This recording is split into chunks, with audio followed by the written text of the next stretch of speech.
Peace and love. Welcome to all the new people who have tuned into the channel.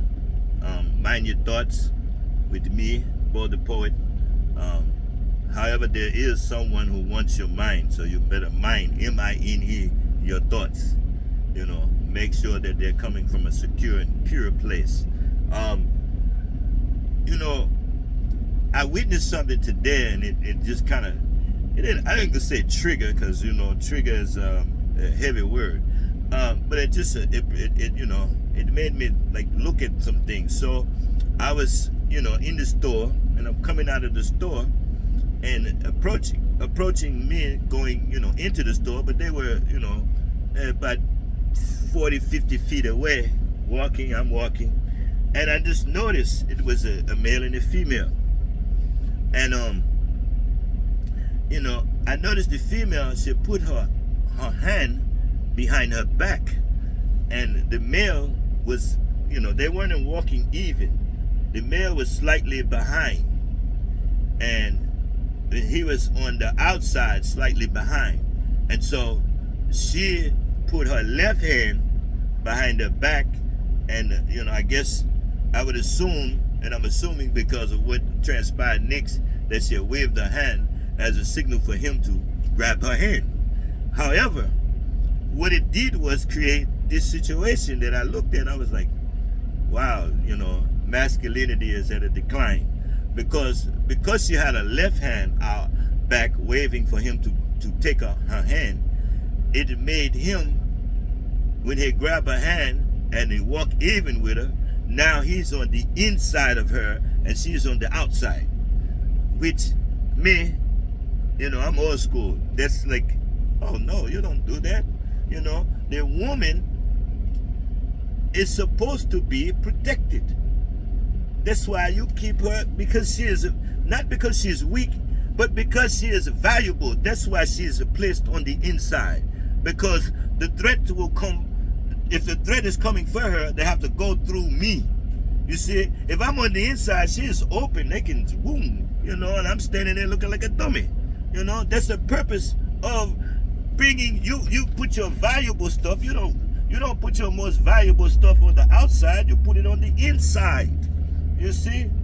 And it's the same with the human, the most valuable stuff is inside. It's not out there. If you're putting it out there, you see what I'm saying, and you value it, you see, it should be something that no one can take from you. You see? And no one can take your heart from you if you are true to your heart. If you are true to yourself, and that means you have to do some mining of your mind. You see? We're living in a situation right now that is highly volatile and very dangerous. And the danger that we face, most of us, a lot of us, I ain't gonna say most, I say a lot of us are looking at the wrong thing. We're looking at the outside, because we take these positions. I see people and they take these positions, and the position is of opposition or fighting against. However, the thing about that is, while you spend your time and your energy fighting against, you miss the main purpose.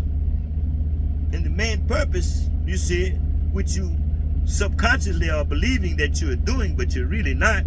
Because when you're fighting against something, you don't have the time to stand for yourself, because you have joined in with groups, and your individualism is defined by the group, and this is what is happening all over the world.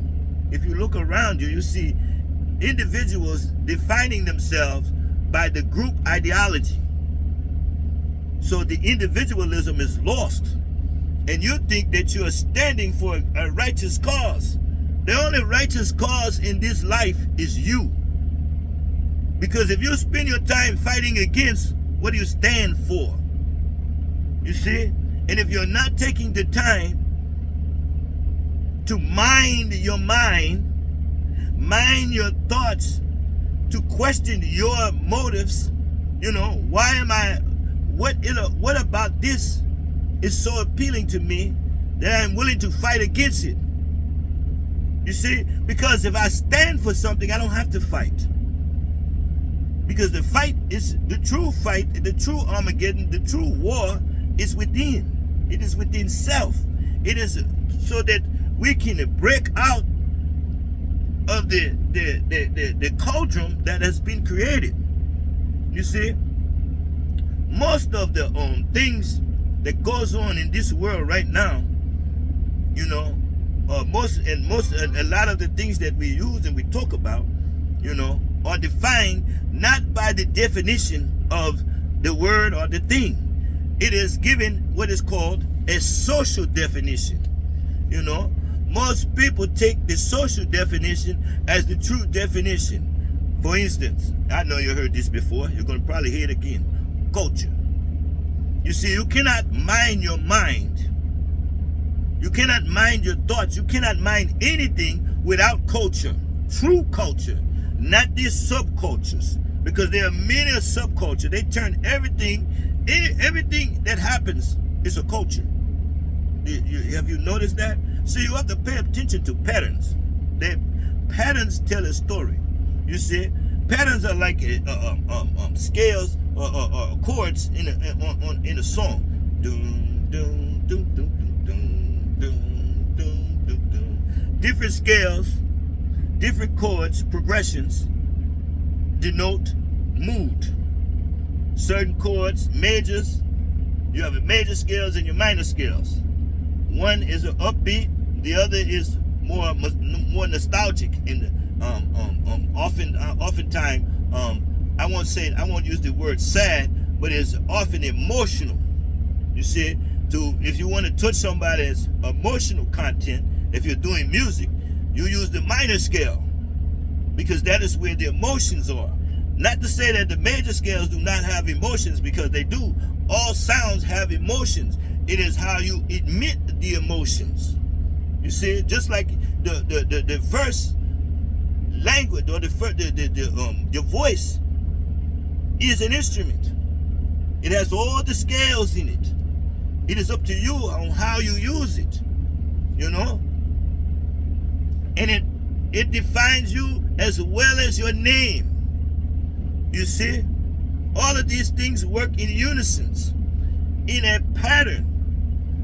If you cannot discover your pattern, then you will be subjugated to someone else's pattern. And their pattern, you see, has no intrinsic value for you.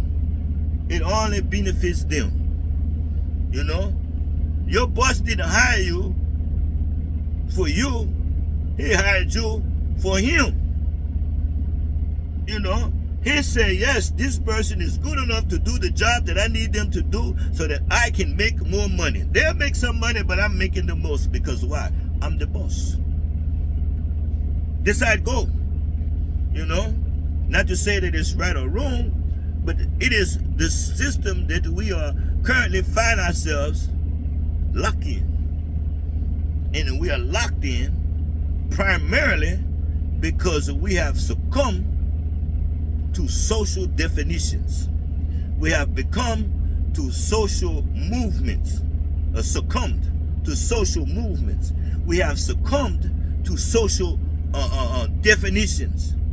We don't define things. It was mind-boggling, not merely mind-boggling, but I just found it interesting and very disturbing in a way, with the latest events that have happened, the trial and the conviction. And so many people were getting on asking, the similar question, why this and why that? You wouldn't have to ask the question if you did some research and reading. You could answer it yourself. Then the people want to know what other people feel. Why? What is the concern about what someone else feel if you cannot define how you feel and stand on that? But most of us, I ain't gonna say most of us, a lot have a cowardly persona. They present themselves as a being, having courage. But true courage is to be able to define yourself and stand on that definition in spite of. Whoever does not want to see it your way, because you shouldn't, it doesn't matter to me if you can see it my way or not. I'm going to tell it to you. Now, whether you see it or not, that's on you. Has nothing to do with me. I'm sharing with you. If you're lucky enough to be in my around me, I'm going to share with you. If it upsets you, the question you need to ask is why you upset. I'm not. This is why, I have a very small circle that I deal with, because everybody can handle. It's like in the movie, what it was, I think it was called A Few Good Men with Jack Nicholson and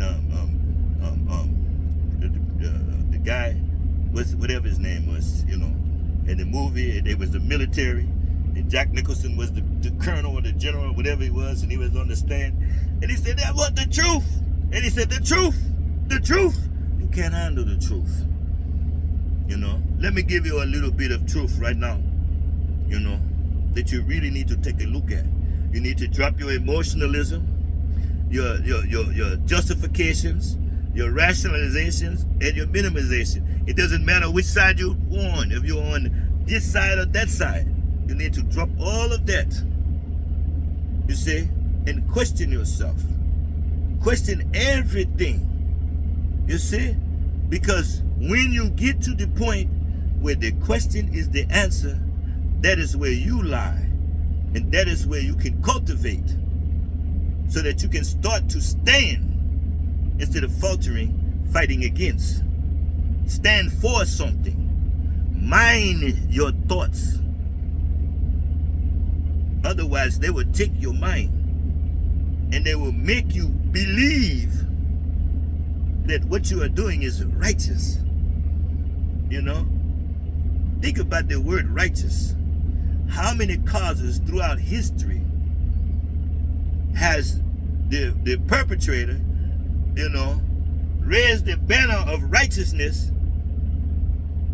to give authority or to give a justification for the cause? Righteousness is just a justification. I don't want to be righteous. I want to be right for me. And the only one that can determine that is I am. I seen a post one time where they said I am is the weakest form of when you do the self, the upliftment of self. They were incorrect. I am is the most powerful, because you fill in the blank. I am, and you fill in the blank. Whatever you desire to be, you already that. You have to manifest it. And the manifestation, the power of the manifestation was given to you at creation, not at birth, at creation. So, don't choose a side to be against. Choose yourself to stand for. You see? Because if you cannot define what you stand for, and not by social definitions, you have to really do some work. This is serious work, and this is not for the weak and lighthearted and those who are afraid, you see, who wants to stand on the wall, who are lukewarm, looking to see who will get the advantage so they can know which side to go on. Either side is a losing side, because the reality is this: who you think is the target is only there to move you into place, because the real target of all of this stuff that is going on, recent media, and you know what I'm talking about, the real target is you. You are the target. Everything else is distractions. They are constantly pushing the button of emotion to keep you emotional, because when you are emotional, you cannot think. or you think you're thinking, and you make irrational decisions based upon your emotions. Mind your thoughts. Peace.